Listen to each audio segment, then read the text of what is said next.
Ladies and gentlemen, today we have a very interesting video to get into because we have some good news, some bad news, some dumb news, some interesting news.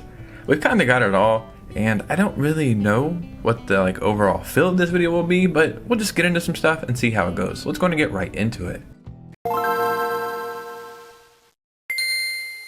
So first, before we get into this video, I just gotta say, we started weekly streams yesterday, or now 2 days ago. The first stream back was better than I ever expected. It was so much fun. So thank you guys so much. New channel members, just everything. It was so fun. So a lot of people were commenting after the stream saying they missed it or they didn't get a notification. So turn on your post notifications and that way you won't miss videos or streams. And I really hope to see you guys at the next one. Before we get started, if you could hit a like and subscribe, that would truly mean the world to me. Follow me on Twitter and Instagram so we can keep our communities growing. And every single Saturday, I give away multiple Nintendo eShop gift cards to my amazing community. And next month, I will ship out a Nintendo Switch 2 and then more as the year goes on. So yeah, like and subscribe, follow my social medias, comment for the algorithm. I've said enough. Let's get into it. So first, let's start with such an interesting theory about Mario Kart World. This is so cool, and this is one of the things I love about gaming the most. Sometimes like 10 or 15 years later, Nintendo will come out and say, that theory, that was actually correct, or there's no truth to it. I feel like this is something we could see being confirmed true whenever. So if you do not know, in Mario Kart World, the free roam mode, I've only played it like 10-15 minutes. It's really not that interesting to me, but there are P-switches and these are little challenges. So there are 394 of these P-switches, and that's such an odd number to pick, right?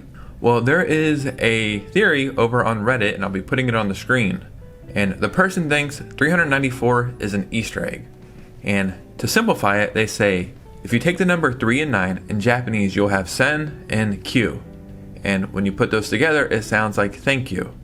And sometimes Japanese people will just text 3 and 9, like to say thank you. It's very simple. And then if you put that together with a number 4, like the word for, like the number or the word for, and then P. So you have 394P.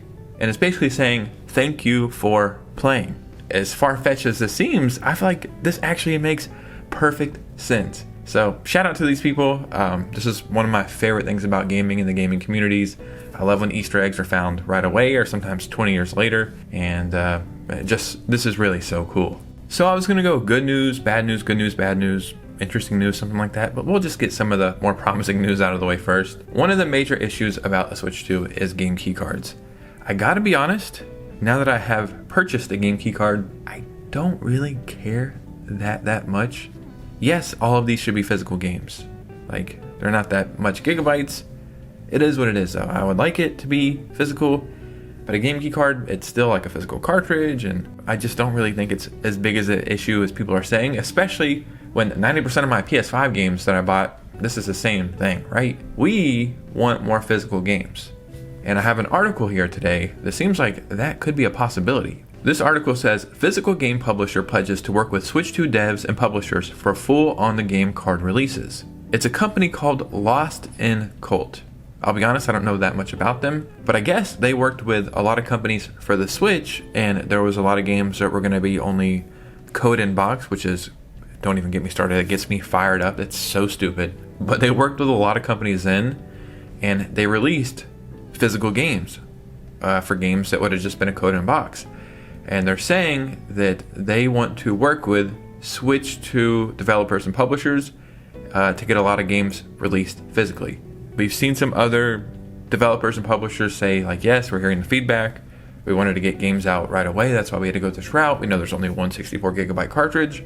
It seems like hopefully in the future, with the feedback from the consumers, with companies like Lost in Cult, hopefully not like the only option being limited run or super rare games or something, but it just seems like hopefully in the future we could expect more physical releases from third party. Now let's start getting into some bad news. Over the weekend, I seen so much discourse over a Switch 2 accessory. Now I do not own this accessory, so I can't say from experience. It never was enticing to me. It's not something I really care about. If they would have reached out to me or review it, I probably would have, but you guys seen I got like 5,000 Switch 2 accessories, so I was good. But I'm talking about Brand Killswitch, and it being called the kill switch is so funny to me. It's almost ironic or poetic in a sense. But there's a huge issue. There's actually two issues. One, if you hold your Joy-Cons a certain way, they just pop right off the Switch 2. I might have seen Nintendo Prime show an example of this. I believe it was him. Another issue is this case is supposed to be dockable, right? You're supposed to be able to keep it in the case and still dock it. And it's supposed to be a seamless transfer, very easy to pick up. But the problem is that for the most part is not true. So here's a video of somebody trying to take it off the dock. As you can see, it's just not happening, man. And it seems like this could become a huge issue, right? Now, the reason why this is so dumb to me is you got to do some kind of response to it where you assure your consumers, your customers, your loyal fans that spent a lot of money with you that, you know, we'll fix the problem, we'll figure it out. Don't tell them it's their problem. And the response they're giving people is, well, nobody picks up their Switch 2 one hand from the dock. I have never picked up my Switch 2 with two hands yet. Every time I dock it, I just put it in and slide it right back out. As you can see right here, there's even more issues. The dock adapter also does not maintain the full functionality of the Nintendo dock. My TV shows a no signal message when I try using the dock adapter. They've tried several times. So the whole reason I'm talking about this is if you haven't got this product and you're interested in it because I had a little hype around it, maybe be more patient, maybe do some more research. And two, I just hate when I see companies go this route. You know what I mean? They might have built up a little reputation, especially with the Switch, maybe some other products. Now that the Switch 2's out, they're like, put it out. And then another thing that I'm remembering right now is there's another issue when you're playing the Welcome Tour. I can't remember exactly what it is, but I guess it was a pretty big issue that they didn't test, so pretty stupid stuff. Now, let's get into some dumb news. You know, that was some, I guess, bad news. It is what it is. Let's get into some dumb news. When Nintendo showed off the Switch 2 Direct, and we've seen some games, there was one game that came out, and we're like, whoa, wow, what is that? That looks very dumb and stupid, and some other words that I don't think I'm allowed to say on YouTube. But it looked stupid. It is what it is. It has no soul. I guess it's a okay concept in theory to use the mouse controls, but other than that, I mean, it's still really stupid in my opinion. And I'm talking about Drag X Drive. I just keep calling it wheelchair basketball. They should have just called it wheelchair basketball, to be honest. Drag X Drive, not a great title. The characters look soulless. The gameplay looks okay at best. We're thinking, is this going to be a free game? But then when the Welcome Tour came out and it was $10, we were like, yeah, it's definitely not going to be a free game.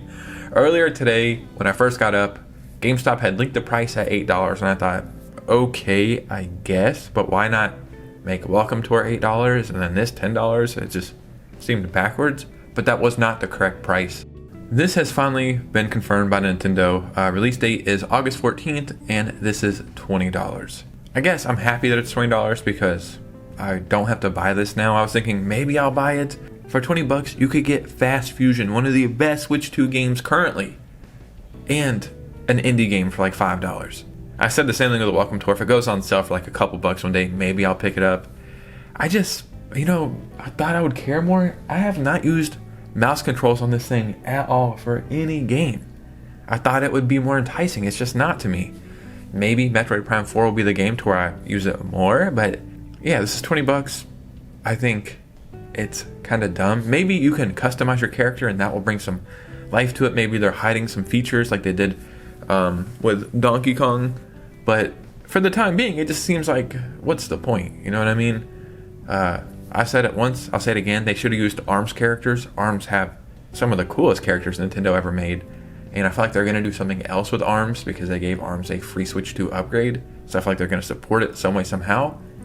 ARMS have really long arms. This would have been so cool to use them in this, or make it like a crossover. You have ARMS fighting and ARMS basketball, and then ARMS sports or something. There's something there they could have did.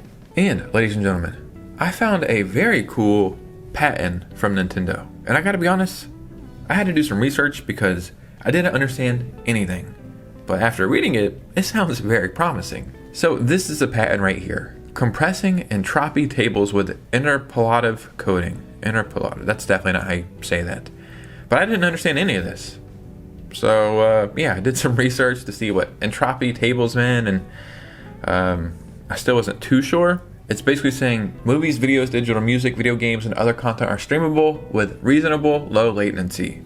And there's generally two kinds of compression, right? Lossy and lossless, okay? Lossy is saying over low latency, you will stream something and it will start, maybe more taxing.